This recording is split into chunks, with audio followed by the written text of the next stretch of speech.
Despite losing out on a top 6 pick in the 2024 draft, the Raptors still have some exciting prospects to consider with the 19th overall selection, starting with 6'3" point guard Devin Carter. And Raptors fans, if you're not excited about this player right now, you should be after this video. Let's get into it.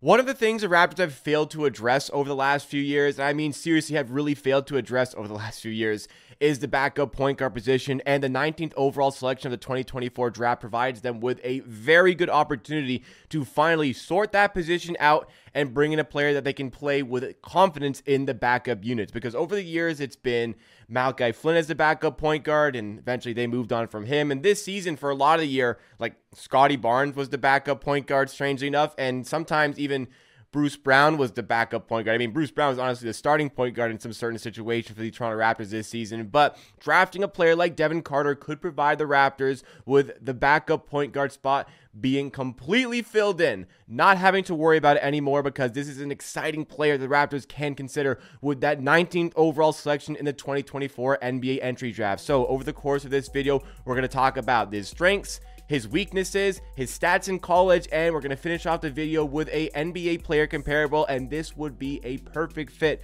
considering who that player comparable is. Really, that missing piece for that backup point guard position. But before we go any further on today's video, reminder that this is Amateur Hour Sports, the YouTube channel dedicated to Toronto Raptors content and 2024 NBA draft content centered around, yes, the Toronto Raptors. Drop a like if you enjoy what you see from this one, and subscribe to the channel to keep up to date with everything in the Raptors universe, especially leading up to that NBA entry draft, as I said. So, Devin Carter, well, who is he? So, he just finished his 3rd season of college ball, where he has been playing for Providence for the last 2 seasons. He's 6'3", as I mentioned, but what he makes up for with the lack of height potentially is that wingspan. Man, he's huge. He's got a 6'9" wingspan, officially listed at the NBA Combine at 6'8.75", but I'll give him the benefit of the doubt here. I'll round up to 6'9". One of the issues you may see here is that his draft age is going to be 22.6, perhaps on the older side here, but with the 19th overall selection, I don't think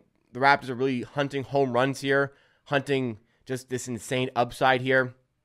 What they should be looking for is players that are going to fit into the team right away and provide a role. Yes, it's a lesser draft than normal, not as much talent as we've normally seen for the NBA drafts. So if you can find a guy who you have a much better sense of who they are coming into the NBA, maybe you'll have more success with this draft class. So what has made Devin Carter so successful that he's being considered in the 1st round at this age? Well, he produced a great level of points, 19.7 points per game, albeit playing with Providence, where he had a decent degree of usage, added on 3.6 assists, but one of the eye-popping stats is those 8.7 rebounds. A point guard who's 6'3", averaging like 8 defensive rebounds per game and 1 offensive rebound per game, that is great to have for your team. I mean, just think about the Raptors this season. They were better when they played with pace. So having your point guard rebound the ball and immediately be able to turn around and start bringing it up the court the other way is going to add to the pace of this team, add to the offense, and make him a more effective player with talent around him. The efficiency categories were also extraordinarily impressive here. The field goal percentage at 47.3 isn't crazy, but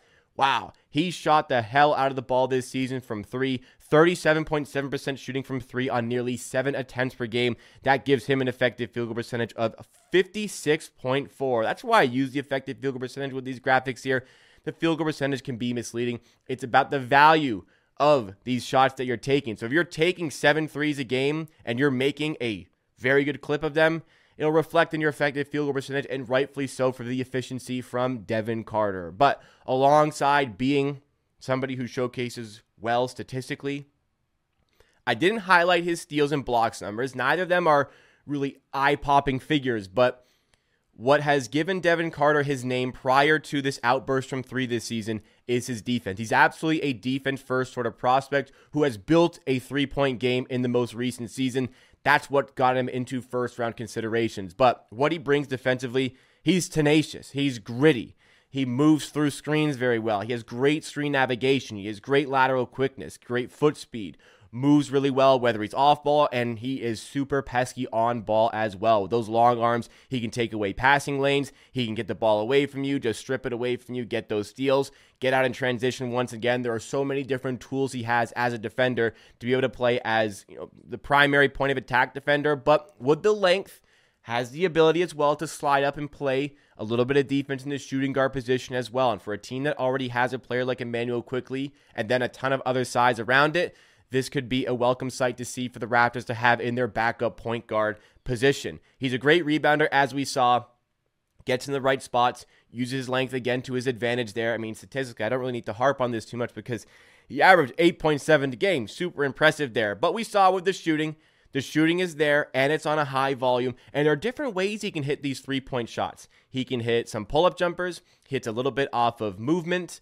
and he's great in catch and shoot. I think for the NBA, that's where he's going to be, especially a bit more deadly, where he's not going to be as much of the focal point for opposition teams to consider. Can bring up the ball pretty well up court, but catch and shoot threat is there for him to be successful in the NBA, playing with a higher degree of talent around him. His interior scoring is pretty good. I'll list it as a positive here. It's pretty good. Again, he uses his length to his advantage in these areas. Maybe he can add a little bit more to his layup packages for the NBA, but he's adept at scoring on the inside. Doesn't settle too much for these mid-range shots, so he's decent with his threes, decent at getting to the rim, decent at fitting a specific role for this team, which is playing as the backup point guard for the team. We saw finally with his strength here, he's long. He's a long player. That's why at 6'3", I'm not too worried about his height overall. But he's a 19th overall pick in a not so strong draft class. What are the issues for the player the Raptors need to consider before drafting him in the weakness category? Well, for starters, his height and his age.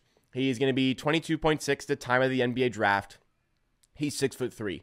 As much as I'm not as worried about the height because of the length, it leaves a little bit to be desired. As far as his age is concerned, again, it doesn't give you the highest ceiling to work with for the player. That being said, maybe you're looking for guys who are more NBA ready. Devin Carter could fit the bill with the 19th overall selection.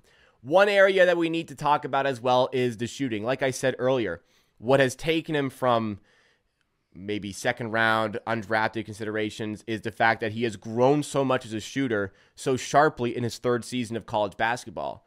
Is this the outlier season where he's just shooting the ball well miraculously, or is this who Devin Carter really is?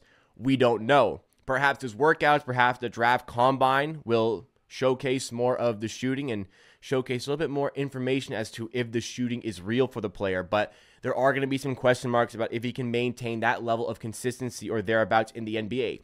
Is he a 35+% shooter from three in the NBA, or is he a 31 or 32% shooter in the NBA? That is a huge difference, and we don't really know for sure what Devin Carter is just yet from that range. Decision-making could be a little bit better.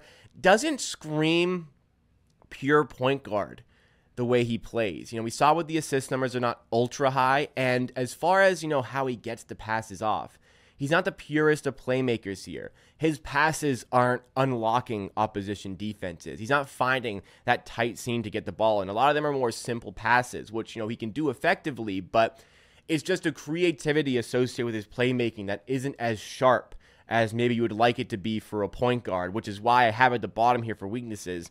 There's some question marks about whether or not he's more of a shooting guard or a point guard. Maybe he plays a little bit more like a shooting guard, but with his height, he plays as a point guard for Providence.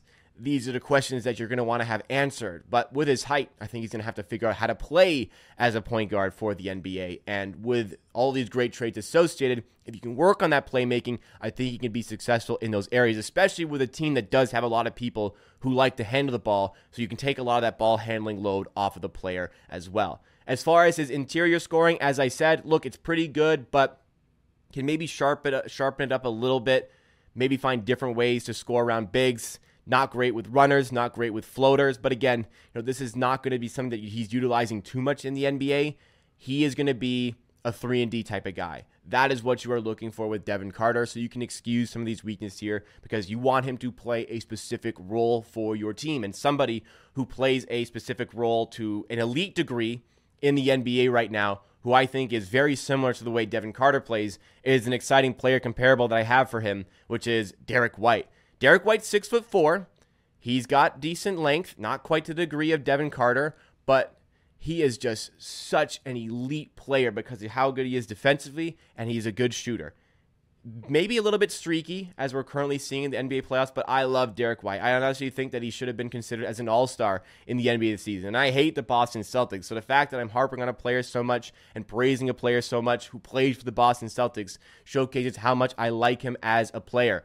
Good defender, good shooter, plays his role, plays within the flow of the offense, does his job. It can just heighten the talents and abilities of his teammates by taking that space, giving them that spacing, taking that load off of them defensively. And even though he's not the biggest guy, he can play above his size.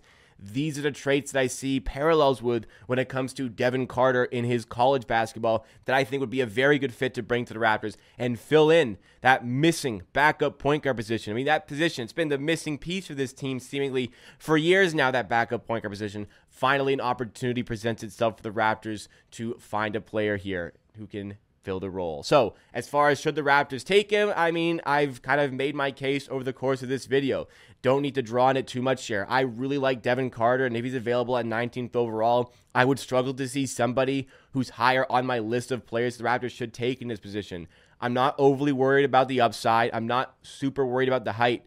This is a player that I think can play a specific role and a specific role well at the NBA level. I would really like to see the Raptors take on a player like Devin Carter with the 19th overall selection in the draft and sort out the point guard depth in this position. But what do you think? Have I made a proper case here? Are you a fan of Devin Carter? Do you think the Raptors should take him with the 19th overall pick in the 2024 draft? Give me your thoughts and opinions in the comments down below, because that's it for me for today. Drop a like if you enjoyed this video. Subscribe for more content just like this, and I'll see you again next time for another video here on Amateur Hour Sports.